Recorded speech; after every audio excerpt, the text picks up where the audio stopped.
প্ৰিয় দৰ্শক, BTC নিৰ্বাচনত মাত্ৰ কেইটামান বাকী আছে। এই সময়ত আমি দেখিছোঁ প্ৰচাৰ তুংগত চলিছে আৰু প্ৰচাৰৰ পিছতে আমি দেখিছোঁ বহু সমষ্টিত BTC পৰিষদীয় নিৰ্বাচনত কিন্তু বহু ৰথী মহাৰথীৰ আৱিৰ্ভাৱ হৈছে।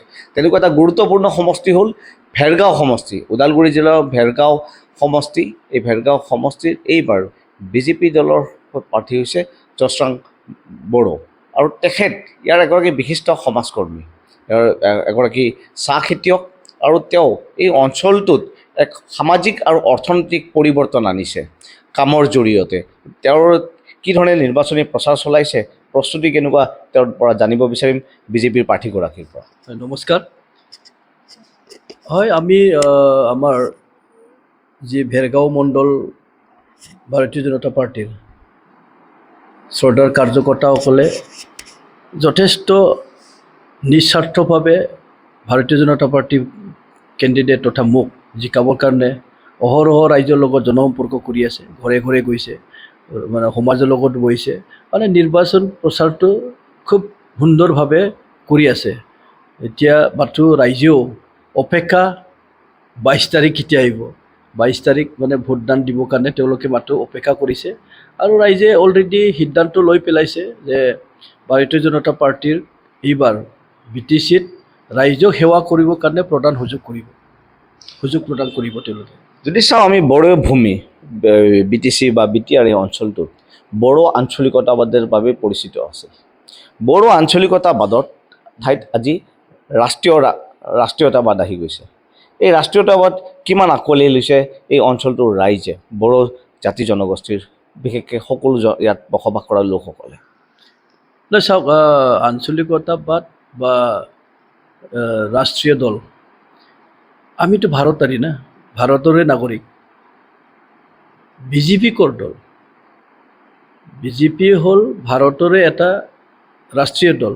গতিকে আমি এই ৰাষ্ট্ৰৰ এজন নাগৰিক হিচাপত, নাগৰিকে যিহেতু কিছু সা সুবিধা সমস্যা সমাধানৰ ক্ষেত্ৰত বা বিভিন্ন নিজৰ জাতিক বা মানে দেশৰ কাৰণে কৰিবৰ কাৰণে যি এতিয়া সকলোৱে ভাবে, গতিকে এই কাৰণে ৰাষ্ট্ৰীয় দল ইয়াতে যিহেতু গণতন্ত্ৰই অধিকাৰ এটা দি থৈছে আমাক, সকলোকে এটা অধিকাৰ দিছে যে মানে সকলোৱে নিৰ্বাচনত অংশগ্ৰহণ কৰিব পাৰে আৰু সকলোৱে নিজৰ বহুমূলীয়া ভোটটো প্ৰদান কৰিব পাৰে।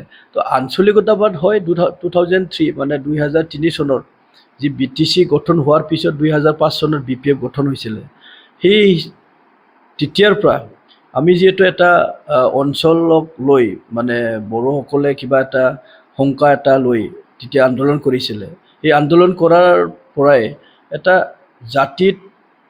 জাতিৰ কথাটো লৈ বিশেষ চিন্তাটো বেছি আহি গ'ল আৰু এই জাতি চেণ্টিমেণ্টটো লৈয়ে আঞ্চলিকতাটো মানে সৃষ্টি হ'ল 2005 চনত BPF দলত। আৰু ইয়াতে BTCক উন্নয়ন কৰিব লাগে বুলি চবে দলে বলে তাতে যোগদান কৰিছিলে।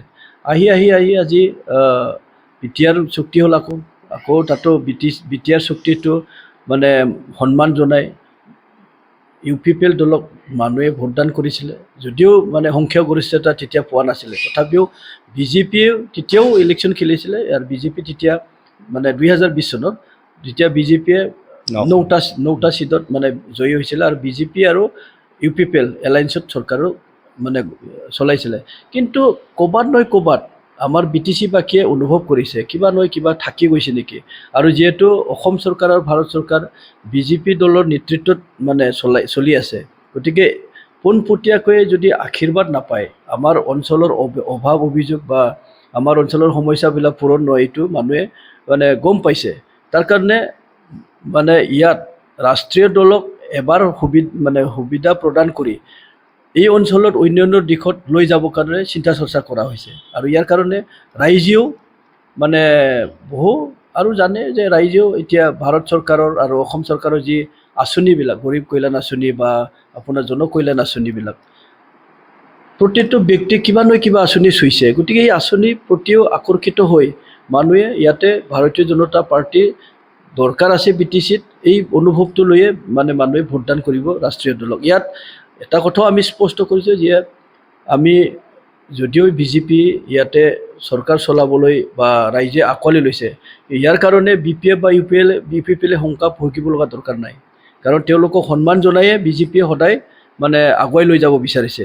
কাৰণ বড়ো জাতিৰ সত্তাক লৈ যিহেতু তেওঁলোকেও এটা সৃষ্টি হোৱা আঞ্চলিক দল, গতিকে তেওঁলোককো সন্মান জনাই মানে চৰকাৰ যদিও এককভাৱে মানে সংখ্যাগৰিষ্ঠতে যদিও পায় বিজেপিয়ে, তথাপিও মানে আমাৰ UPPL বা BPFক লৈ চৰকাৰ গঠন কৰাৰ কাৰণে চৰকাৰ গঠন কৰাৰ পক্ষত আছে মানে ভাৰতীয় জনতা পাৰ্টি। গতিকে কোনো ভয় শংকাৰ কোনো কথা নাহে, সকলোৱে মিলিজুলি আমি মানে BTCক ডেভেলপ কৰিব লাগিব। দলত আছিল, গতিকে BPF দল আৰু বিজেপি দুইটাৰ ডিফাৰেঞ্চ কি পাইছে? চাওক, আঞ্চলিক দলত থাকিলে সৰু সীমাতে মানে এটা ৰাজনীতিক কৰা নিচিনা হৈ থাকে আৰু মনোভাৱবিলাকো বহল ভিত্তিত নহয়গৈ। নিজৰ কথা, নিজৰ অঞ্চলৰ কথা মাত্ৰ চিন্তা কৰি থকা হয়। ৰাষ্ট্ৰীয় দলটো হ'ল মানে বহু ডাঙৰ সাগৰ, যি সাগৰত সাঁতুৰিব লাগিলে আপোনাৰ শক্তি লাগিব, আৰু এই শক্তিটো সঁচাকৈ আমাৰ আজিৰ তাৰিখৰ সকলো নাগৰিককে দৰকাৰ হৈ পৰিছে। আৰু এই এটা সুন্দৰ এটা মন্দিৰ, সেই মন্দিৰটোত মানে ৰাইজৰ কাৰণে মংগলাৰ্থে সেৱা কৰিবৰ কাৰণে এটা ভাৰতীয় জনতা পাৰ্টীয়ে এই মন্দিৰটো। গতিকে আঞ্চলিক দলত থাকি ন' ডাউট কেৱল মানে জাতি লৈ ডিফাৰেঞ্চটো হৈ থাকে, কিন্তু ৰাষ্ট্ৰীয় দলত আপুনি ডিফাৰেঞ্চটো নাথাকে। ৰাষ্ট্ৰীয় দল মই য'ত আছোঁ বিজেপি দল, সেই বিজেপি দল সদায় সকলোৰ কাৰণে চিন্তা চৰ্চা কৰি থাকে, সকলো সম অধিকাৰ সম বিকাশটো চিন্তা কৰে। গতিকে মই সেই ডিফাৰেঞ্চটোৱে পাইছোঁ যে আঞ্চলিক দলত কেৱল অঞ্চলৰ কথাই চিন্তা কৰা হয় আৰু জাতিক জাতিক নিজৰ জাতিৰ কথা চিন্তা কৰাটো বেছি হয়। কিন্তু জাতিৰ চিন্তা কৰিব নালাগে বুলি আমি নকওঁ, জাতিৰ চিন্তা থাকিব লাগিব, জাতি জীয়াই থাকিব লাগিব, সেই কথা সদায় আমাৰো আগত থাকিব। কিন্তু এই জাতিৰ চিন্তা কৰি যাওঁতে অন্য জাতি যাতে আপোনাৰ কাৰণে অশান্তি নহয়, আপোনাৰ কাৰণে এটা মানে আপত্তি হৈ নাথাকে, এই কথাটো আমি লক্ষ্য ৰাখিব লাগিব। ইয়াৰ কাৰণে ভাৰতীয় জনতা পাৰ্টি মানে ৰাষ্ট্ৰীয় দল হিচাপত সকলোকে লৈ সকলো বিকাশৰ কাৰণে চিন্তা কৰে, যাক কোৱা হৈছে সবকা সাথ, সবকা বিকাশ, সবকা বিশ্বাস আৰু সবকা প্ৰয়াস। এই মন্ত্ৰইদি ভাৰতীয় জনতা পাৰ্টি গৈছে যেতিয়া, আমি সকলোৱে এটা কমফৰ্ট এটা ৰাজনৈতিক দল, যি দলত নেকি থাকিলে আপুনি ৰাষ্ট্ৰক কাৰণে উৎসৰ্গা কৰিব পাৰে, ৰাষ্ট্ৰ সেৱা কৰিব পাৰে। আমি আৰু যিটো মানে ৰাইজৰ কাৰণে সেৱা কৰাৰ যি মানে মনোভাৱ লৈ ৰাজনীতি কৰে, তেওঁলোকৰ কাৰণে খুব সুন্দৰ এটা প্লেটফৰ্ম এইটো। গতিকে তেনেকুৱা ক্ষেত্ৰত আপুনি ইয়াত যিটো কৈছে সবকা বিকাশ সবকা সাথ, গতিকে সবকা বিকাশ সবকা সাথ লৈ পেলাই ইয়াত এটা অৰ্থনৈতিক জাগৰণ আনিছে সমগ্ৰ ডিমাকুছী ভেৰগাঁও অঞ্চলত। কেনেকুৱা ধৰণৰ অৰ্থনৈতিক জাগৰণ আৰু কেনেধৰণৰ স্বাৱলম্বিতাৰ পথ দেখুৱাব গৈছে ইয়াৰ একাংশ যুৱক যুৱতীক?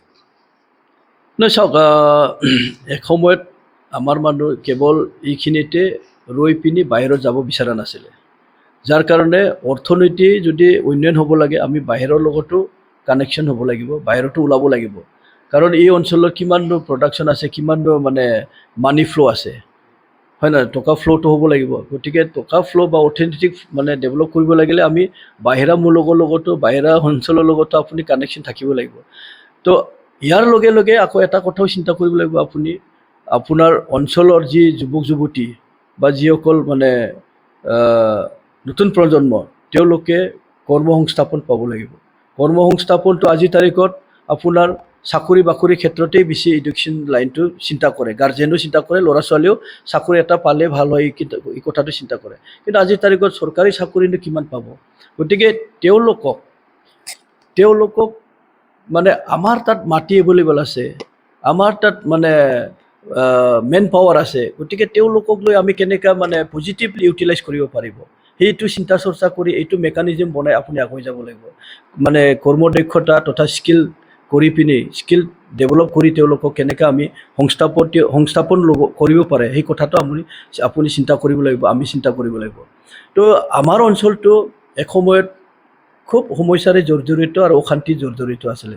লাহে লাহে এই অশান্তিটো নাইকিয়া হ'ল ভাৰতীয় জনতা পাৰ্টীৰ যি বলিষ্ঠ নেতৃত্বত, আৰু এই অঞ্চলৰ কাৰণে মানে ভাল পোৱা এটা মনোভাৱ থকাৰ কাৰণে এই অঞ্চলটোকো যাতে লৈ যাব ভাৰতৰ অংশ হিচাপত ভাবি মানে এটা উন্নয়ন দিশত লৈ যাবৰ কাৰণে যি চিন্তা চৰ্চা ভাৰতীয় জনতা পাৰ্টীয়ে কৰিলে কাৰণ আপুনি BSc পোৱাৰ পিছত BTC দিলে BTC দিয়াৰ পিছত সংগ্ৰাম মানে আপচু আৰু বিভক্ত হৈ থকা NDB সকলক লৈ আনি এটা শান্তি চুক্তি কৰিলে তাৰ দ্বাৰা মানে এটা গঠনমূলক দিশেৰে আৰ্থ সামাজিক কেনেকৈ উন্নয়ন কৰিব পাৰে ইয়াৰ ক্ষেত্ৰত যথেষ্ট মানে অট'মেটিকেলি পৰিৱেশ এটা আহি গৈছে আৰু এই পৰিৱেশটোৱে আজি মানুহে ভাবিব বাধ্য হৈছে যে আমি কেৱল আন্দোলন কৰিলে নহ'ব আমি কেৱল কিছুমান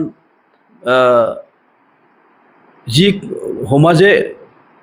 সমাজৰ লগত মানে বা সমাজক আগুৱাই নিয়াৰ ৰাস্তা নাই এইটো চিন্তা কৰি থাকিলে নহ'ব গতিকে আমি কৰ্ম সংস্থাপন কেনেকৈ কৰিব পাৰোঁ আমাৰ জীৱন যাপন কেনেকৈ শান্তিৰে কৰিব পাৰোঁ এই কথাটো চিন্তা অট'মেটিকেলি আহিল মানুহবিলাকৰ আৰু এই ক্ষেত্ৰত হয় ইয়াতে কিছু মানে আপোনাৰ ক্ষুদ্ৰ চাহ খেতিয়কসকলেও এটা গ্ৰীণ ৰিভলিউশ্যনে আনিলে আৰু ইয়াৰ লগতে ইকনমিকেলিও ডেভেলপ হৈ গ'ল মানুহবিলাক মানে ইকনমিকেলিও ডেভেলপ হোৱাৰ লগে লগে ছ'চিঅ' ইকনমিক ডেভেলপ হৈ গ'ল ছ'চিঅ' ইকনমিক ডেভেলপ হোৱাৰ লগে লগে আমাৰ মানুহবিলাক নিজৰ ল'ৰা ছোৱালীক ভাল স্কুলত দিবলৈ সক্ষম হ'ল নিজৰ ল'ৰা ছোৱালীক ভাল মানে মানুহ বনাবৰ কাৰণে এটা গুণগত শিক্ষা দিবৰ কাৰণে চেষ্টা কৰিলে তো তেনেকৈ মানে আহি মানে গৈ আছে আৰু আজি যথেষ্ট এই অঞ্চলতো শিক্ষিত মানে ল'ৰা ছোৱালী ওলাল যথেষ্ট চাকৰি পৰিয়াল ওলাল গতিকে তেনেকৈ মানে আৰু খেতিয়কসকলো মানে মাটি বাৰী আছে মাটি বাৰীকো কেনেকৈ ইউটিলাইজ কৰিব পাৰে খেতিত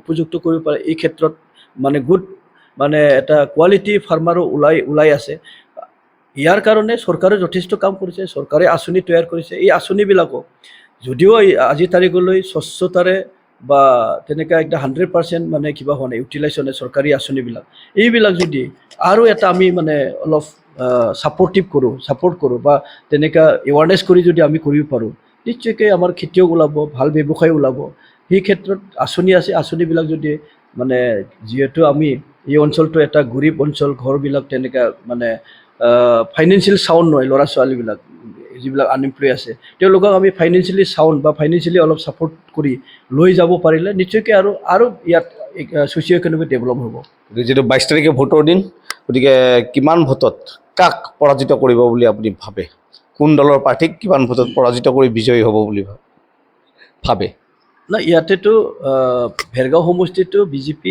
নিশ্চিতভাৱে ওলাই গৈ আছে ইয়াতে আমি 8জন কেণ্ডিডেট আছে 8জন কেণ্ডিডেটৰ ভিতৰত এটাই জিকিব আৰু সেইটোৱে হ'ল ভাৰতীয় জনতা পাৰ্টি গতিকে কিমান ভোটত ব্যৱধানত এইটো মই ক'ব নোৱাৰিম আকৌ ক'লেও পিছত মিলি গ'লে 2 নম্বৰ কৰিছে বুলি ক'ব গতিকে এইখিনি কথা মই নকওঁ কাৰণ ৰাইজৰ মনোভাৱ অলৰেডি মানে তেওঁলোকে সিদ্ধান্ত লৈ থৈছে গতিকে এইটো 22 তাৰিখৰ আৰু 26 তাৰিখে আমি গম পাম প্ৰিয় দৰ্শক এয়া আছিল জছৰাং বড়ো ডাঙৰীয়া আৰু তেওঁ আশা ব্যক্ত কৰিছে যে 26 তাৰিখে যেতিয়া ফলাফল ঘোষণা হ'ব তেওঁ বিজয়ী ৰূপে চিহ্নিত হ'ব ভেৰগাঁও সমষ্টিৰ